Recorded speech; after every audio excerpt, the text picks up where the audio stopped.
তাহলে প্রসাদ হলো আমাদের জগতে আরেকটা শুদ্ধ বস্তু। ওমা ওমা আরেকটা নতুন কথা আমরা একটু শিখে নেব আজকে কীর্তন দ্বারা শুনতে এসছে, কারণ এখানে এলে নতুন নতুন কথা শোনা যায়, তাই তো আমরা কীর্তন গান শুনতে আসি। আর নতুন নতুন কীর্তনীকে বায়না করে তাদের কাছ থেকে নতুন নতুন কথা শুনতে চায়, তাই কীর্তন গান শুনতে আসে। আপনি আবার কি কথাটা বলে দিয়ে যাবেন, এই যে প্রসাদ নিয়ে একটু বলতে আমাকে সময় দিন। প্রসাদ প্রসাদ সকলই কয়, প্রসাদ তো সহজ নয়। জানিয়া শুনিয়া প্রসাদে পাইলে তার ব্রজধাম প্রাপ্তি হয়। ওগো জানিয়া শুনিয়া প্রসাদে পাইলে তারে মানব জনম ধন্য হয়। আচ্ছা, জগতের চতুর্থ বস্তুর নাম হলো প্রসাদ। হরি বল, একটু জানতে ইচ্ছে করে না? ও কীর্তনিয়া বাবা, আপনি একটু বলতে পারবেন কি? ভাত মুড়ি খেলে পেট ভরে, সিনেমা দেখলে মনের শান্তি হয়, বা বিভিন্ন জায়গায় টাকা পয়সা পেলে আনন্দ হয়, কিন্তু আপনি একটু ব্যাখ্যা করে বলবেন কি ভগবানের প্রসাদ সেবা করলে আমাদের কলিযুগের মানুষের কি উপকার হয়? দেখবেন আমরা পেট ভর্তি থাকলে, যখন উদরটা ভর্তি থাকে, যদি কোনো জায়গায় প্রসাদের ব্যবস্থা করে, আমরা প্রসাদকে দেখবেন অবহেলা করে, একটা বিরক্ত ভাব করে আমরা প্রসাদকে অবমাননা করে আমরা চলে আসি। প্রসাদ আবার কেন খাবো? ক্ষুধা লাগলে প্রসাদ খেতাম, ক্ষুধা পাইনি প্রসাদ খাবো না। তাই প্রসাদের ব্যবস্থা থাকলেও আমরা প্রসাদকে আমরা ত্যাগ করে আমরা বাড়ি ফিরে চলে আসি। কিন্তু ওই যে বলা হলো, অনেক ও ভাগ্যের ফলে প্রসাদ আইসে নিলে, ভাগ্য ভালো না থাকলে প্রসাদের ভাগ্য হয় না। তাহলে আপনি একটু ব্যাখ্যা করে দিন তো, প্রসাদ সেবা করলে আমাদের কলিযুগের মানুষের কি কি উপকার হবে? এটা যদি আজকে একটু আপনি ভালো করে বুঝিয়ে দিতে পারেন, তাহলে আপনাকে কথা দিচ্ছি, এরপরে যত মন্দিরে যাব, এরপরে যত দেবালয়ে যাব, প্রসাদকে কিন্তু আর ঘৃণা করব না। ওমা, এই যে সর্পকে দেখেছেন তো, সর্প তার জিহ্বা ধূপের দুধকে কি আছে, সর্পের দেখবেন জিভটা এমন মাঝখানে আছে না, তাহলে উনি ওইখানে প্রসাদের ব্যাখ্যাটা ওইখানে সুন্দর করে দেওয়া আছে। এই যে আজকে যারা একাদশী করেছেন, কালকে দ্বাদশী দিনে জগন্নাথ ধামের ওই প্রসাদ না সেবা করলে আপনার পারণটা কিন্তু 16 আনা হবে না। তাহলে প্রসাদকে নিয়ে দু চারটা কথা অন্তত বলে দিয়ে যান, 4টি উপকার কি কি প্রসাদ সেবা করলে। হিন্দু সনাতন ধর্মের গ্রন্থটির নাম হলো শ্রীমদ্ ভাগবত। এই শ্রীমদ্ ভাগবত গ্রন্থে 10ম স্কন্ধে লেখা আছে, কি লেখা আছে? প্রসাদ সেবা করলে সুরত বর্ধনম শোকনাশনম ইতর রাগ বিস্মরণাং। একটু ব্যাখ্যা না করলে ভালো লাগে না, ব্যাখ্যাটা করলে ভালো লাগে। প্রসাদ সেবা করলে প্রথম উপকার হলো সুরত বর্ধনম, অর্থাৎ হৃদয় মন্দিরে যে দুটো ভাব আছে, প্রত্যেকটা মানুষের কটি ভাব আছে? দুটো ভাব, একটা ভালো একটা মন্দ, একটা পাপ করতে চায়, একটা পুণ্য করতে চায়, একটা ধর্ম মানতে চায়, একটা অধর্মকে মানতে চায়। একটাই মানুষ কীর্তন গান শোনে, আবার ওই মানুষটা সময় পেলে মদ্যপান করতেও ছুটে চলে যায়। আরে তুই ওখানে কীর্তন গান শুনেছিলি না ভক্তি ভরে, সেই মানুষটা আজকে এখানে এসেছিস। তাহলে মানুষ কখনো ভালো কাজ করে, আবার মানুষ কখনো মন্দ কাজ করে। কিসের জন্য? একটাই মানুষ দুটো কাজ করে কেন? ওই যে প্রত্যেকটা মানুষের ভিতরে দুইজন বসে আছে, একজনের নাম হলো দেবতা, আরেকজনের নাম হলো অসুর। যখন কোনো মানুষের হৃদয়ে দেবতার ভাব জাগে, তখন ওই মানুষটা সত্য কথা বলতে ভালোবাসে। যখন ওই মানুষটার মধ্যে দেবতার ভাব বেশি করে জাগবে, তখন ওই মানুষটা পরের দুঃখে ঝাঁপিয়ে পড়বে। যখন ওই মানুষটা নিজে না খেয়ে ওই অন্যের থালাটা অন্য কাউকে বাড়িয়ে দেবে। নিজের ঘরে চাল নাই, অথচ ওই সমস্ত হাঁড়ির মধ্যে চাল সব কিছু ভিখারিকে দেবে, নিজে জল খেয়ে থাকে। এগুলো কিসের গুণে হয়? না, মানুষের ভিতরে যখন দয়া জাগে। আর মানুষের ভিতরে দয়া কখন জাগে? যখন তার মধ্যে দেবত্ব ভাব বৃদ্ধি পায়। আবার ওই মানুষটা খুন করে, ওই মানুষটা চুরি করে, ওই মানুষটা মিথ্যে কথা বলে কখন? যখন ওই মানুষটার হৃদয়ে মন্দিরে অসুরের ভাব জেগে ওঠে। তাহলে মানুষ কখনো পাপ করে, কখনো পুণ্য করে, কিসের গুণে? সে জানে না তার ভিতরে বসে আছো দুইজন, একজন সুর আর একজন অসুর। তাহলে প্রসাদ সেবা করলে কি লাভ? ভগবানের নিবেদিত প্রসাদ না, লাভ হলো কি জানো? যতই তুমি নিত্য নিত্য গোবিন্দের প্রসাদ সেবা করবে, যতই তুমি নিত্য নিত্য গোবিন্দ চরণে তুলসী দেবে, যতই তুমি নিত্য নিত্য গীতা পাঠ করবে, যতই তুমি নিত্য নিত্য ভগবতের আরাধনা করবে, ততই তোমার হৃদয় মন্দিরের আসরিক শক্তিগুলো, অসৎ বাসনাগুলো সব নির্মূল হয়ে যাবে। হৃদয় মন্দিরে পবিত্র ভাব হয়ে, দেবতার ভাব হয়ে তোমার মানব জনম ধন্য হইয়া যায়। হরি বল। কি গো, তাহলে প্রসাদ সেবা করলে প্রথম উপকার হলো আমার হৃদয় মন্দির ধীরে ধীরে করে পবিত্র হবে, আমার হৃদয় মন্দির ধীরে ধীরে করে সৎ হবে, আমার হৃদয় মন্দিরে ধীরে ধীরে করে শান্তি লাভ করতে পারবো। হয়ে গেল 1 নম্বর। 2 নম্বর ব্যাখ্যা বলে দিয়ে যাও। ভাগবত গ্রন্থ বললো 2 নম্বর ব্যাখ্যা কি জানা? সুরত বর্ধনম শোক নাশনম।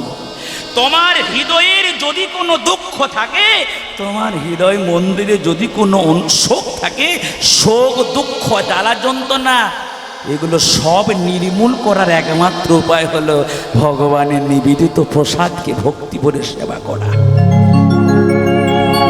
অনেকে আছেন দুঃখ থেকে নিবৃত্তি পাওয়ার জন্য তাস খেলে, অনেকে আছেন দুঃখ থেকে নিবৃত্তি পাওয়ার জন্য গলা পর্যন্ত মদ্যপান করে। কিন্তু গ্রন্থ বলল যতক্ষণ মদ্যপান নেশা থাকবে ততক্ষণ দুঃখ বলে থাকবে। ওই মদ্যপানের নেশাটা চলে গেলে আবার দুঃখটা তোমাকে গ্রাস করবে। কিন্তু চিরতরে শোক, চিরতরে দুঃখ থেকে মুক্তি পেতে গেলে অনাদির আদি গোবিন্দের নিবেদিত প্রসাদ তোমাকে ভক্তি ভরে সেবা করতে হবে।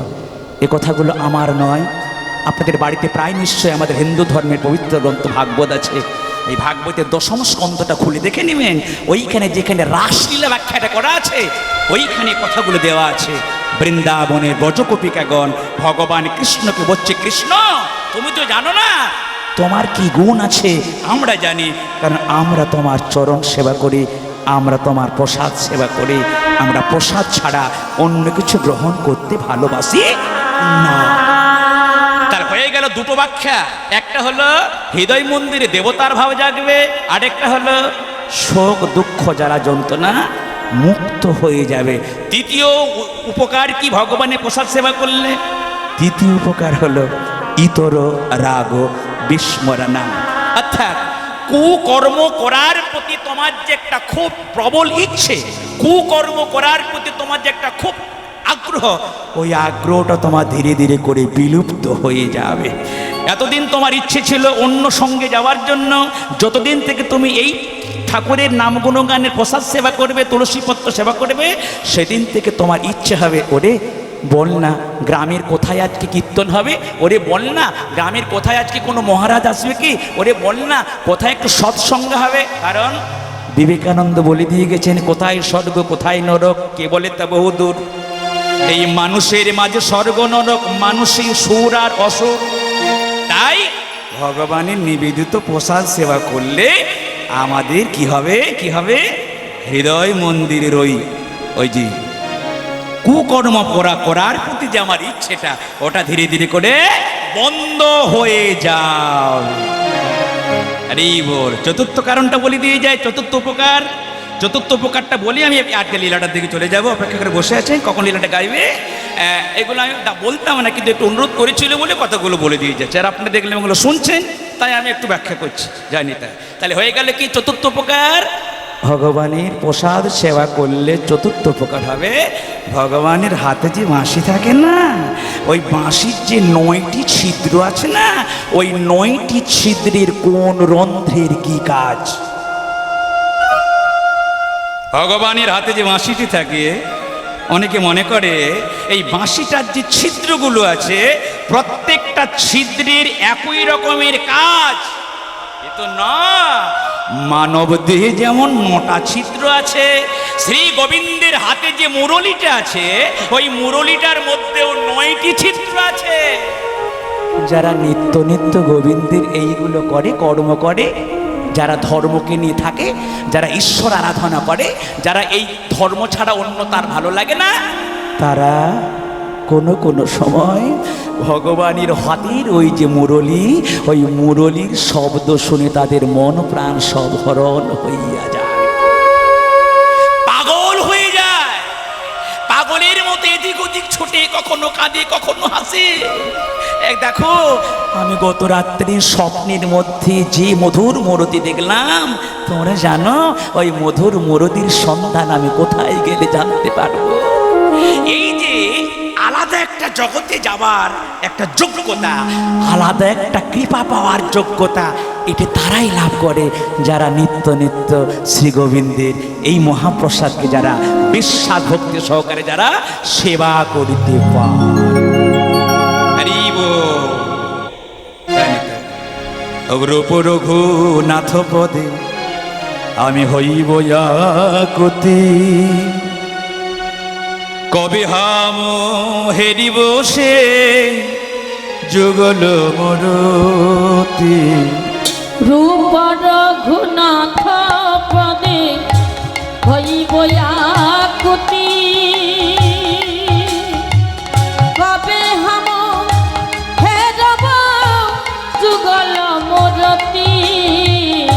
রূপ রঘুনাথ পদে হইব আকুতি, বল কবে হাম হেরব মধুর মরতি। রূপ রঘুনাথ পদে রহু মরয়া,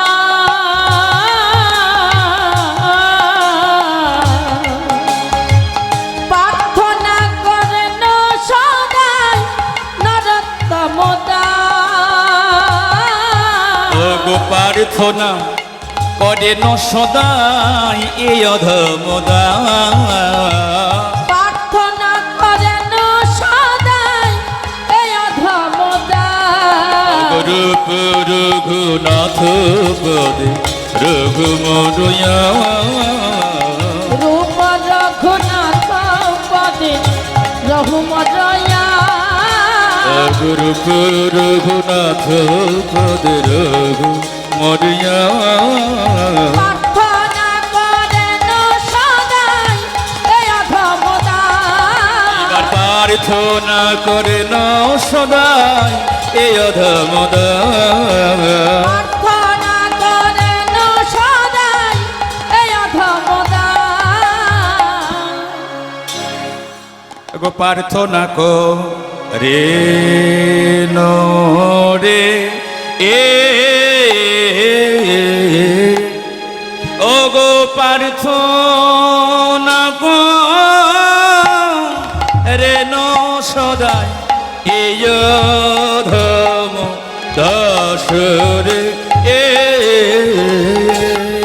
প্রার্থনা করেন সদাই এই অধম দাস রে। প্রার্থনা করেন সদাই এই অধম দাস রে। প্রার্থনা করেন সদাই এই অধম দাস রে। ওগো প্রার্থনা করেন সদাই নরোত্তম দাস রে। প্রার্থনা করেন সদাই নরোত্তম দাস রে। প্রার্থনা করেন সদাই নরোত্তম দাস রে। প্রার্থনা করেন সদাই নরোত্তম দাস রে। হরি বল হরি বল। লীলাটা বলে দিয়েছে কমিটির পক্ষ থেকে, চলুন আমরা সেই লীলার দিকে আবার চলে যাই। আজকে যে লীলাটা আমরা শুনবো এটা হলো কলিযুগের নয়, দাপর যুগের নয়, ত্রেতা যুগের নয়, যুগটি হলো সত্য যুগের একটি লীলা আস্বাদন করব। আচ্ছা, এই লীলাটিতে যাওয়ার আগে একটু দু চারটা কথা বলে দিয়ে যায়। সত্য, ত্রেতা, দাপর, কলি, ঠিক তো? ঠিক তো? সব কীর্তনীরা বলে দিয়ে যায়, আমিও বলে দিয়ে যাচ্ছি, কিন্তু যারা যে কথাগুলো খুব একটা কেউ বলে না সেগুলো আমি বলতে ভালোবাসি। সত্যযুগ আবির্ভাব হয়েছিল কোন তিথিতে? ত্রেতা যুগ আবির্ভাব হয়েছিল কোন তিথিতে? দাপর যুগ আবির্ভাব হয়েছিল কোন তিথিতে? কলিযুগ আবির্ভাব হয়েছিল কোন তিথিতে? আরে বল, একটা তিথি আছে তো নাকি? তিথি জানেন তো? তিথি প্রতিপা, দ্বিতীয়া, তৃতীয়া, চতুর্থী, পঞ্চমী, ষষ্ঠী, সপ্তমী, অষ্টমী, নবমী, দশমী, একাদশী, দ্বাদশী, তিথিগুলো হয়তো নাকি? তার সত্য তেতা দাপর গলিয়ে গল্পগুলো সবাই বলে দিয়ে যায়, কিন্তু সত্য যুগে ভক্ত প্রহ্লাদকে রক্ষা করেছিল ভগবান নরসিংহদেব। কিন্তু আমার জানা ইচ্ছে সত্য যুগটা সারা বৎসরের মধ্যে কোন তিথিতে আবির্ভাব হয়েছিল? একই রকম ত্রেতা যুগ কোন তিথিতে আবির্ভাব হয়েছিল, একই রকম দাপর যুগ বৎসরের মধ্যে কোন তিথিতে আবির্ভাব হয়েছিল, একই রকম কলিযুগ কোন তিথিতে সৃষ্টি হয়েছিল।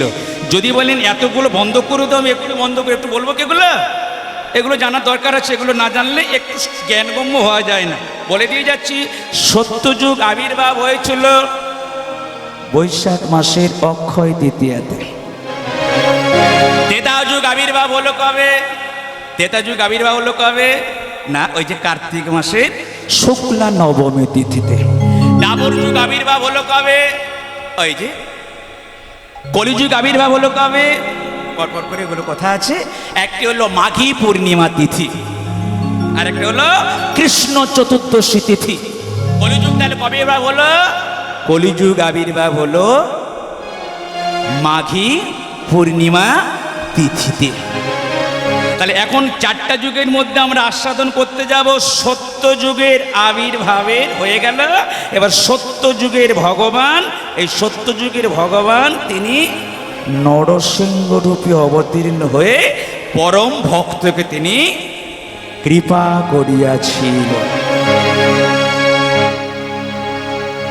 ওরে বারে বারে আর আশা হবে না, ওরে বারে বারে আর আশা হবে না। বারে বারে আর আশা হবে না, বারে বারে আর আশা হবে না।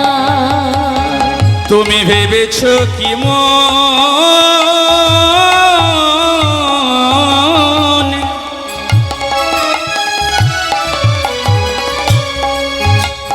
ও গো এই ত্রিভুবন,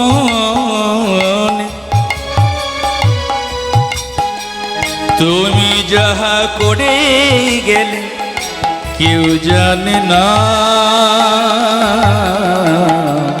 বারে বারে আর আশা হবে না,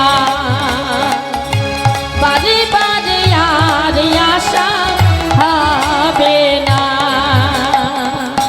তুমি যাহা করে গেলে আসিয়া হেথায় চিত্রগুপ্ত তাহা লিখেছেন খাতা।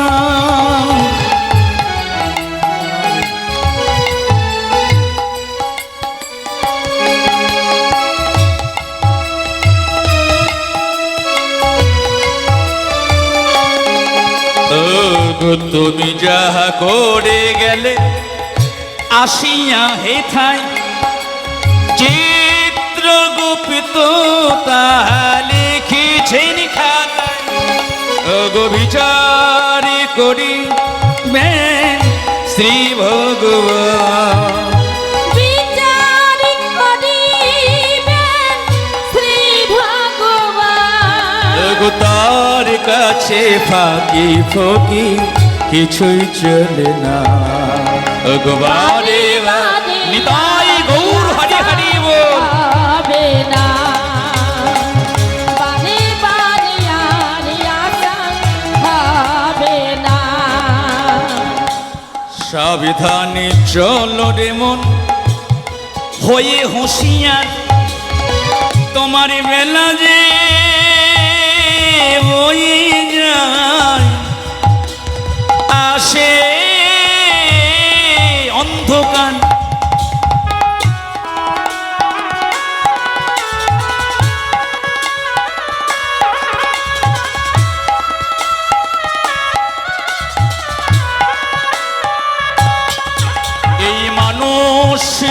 দেবতা হয় অবতার। মানুষ দেবতা হয় অবতার। এই মানুষ দেবতা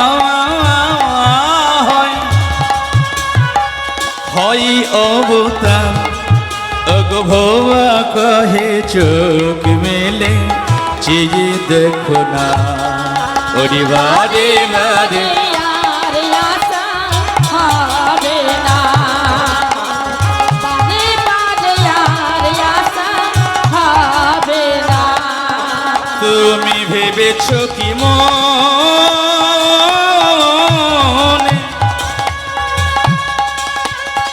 এই ত্রিভুবন তুমি যাহা করে গেলে কেউ জানে না।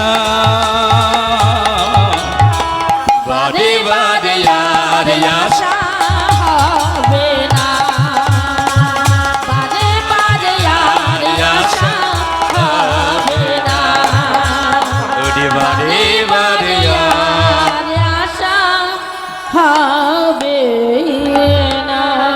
হরি বল। তাহলে লীলাটা শুরু